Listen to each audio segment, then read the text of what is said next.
Go! Good evening guys, hello! Hulaan niyo kung nasa ako ngayon. Siyempre, malalaman niyo rin. Wait lang guys ha. Okay, kung ngayon mapapansin niyo ngayon, nasa National Highway ako at katapat ko ngayon yung Municipal Police Station.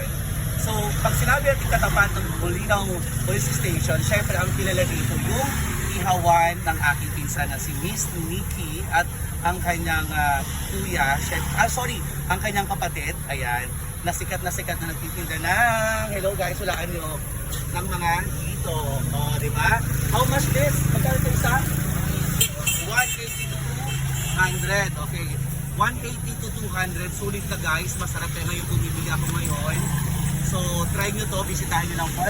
And dito sa left side naman, ay ang sikat at masarap na, of course, ang nagbabalik na barbecue ng nag-iisang Nikki Neri mula sa Maldives. At ngayon, isa na siyang negosyante ng Bulinaw. I love you, Tangs. Ayan. Magkano to isa? 20 pesos. 20 pesos. I think ba? Ang isaw, 10 pesos. 10 pesos. Ang laman, ito masarap sa lahat. Laman, 20 pesos. Basta may sikreto sila dito na masasabi kong iba sa lahat ng barbecue na natikman ko. And then, syempre, may ibang inasal. Yeah. Diba? At syempre, pwede ka nang kumain dito sa gilid. May lamisahan sila dito. So, ano pang hinihintay nyo? Bisitahin nyo lang dito sa Bulinaw, Pangasinan. At syempre po, sa tapat lang ng police station. So, once again, this is Erwin. And welcome to my vlog. Bye!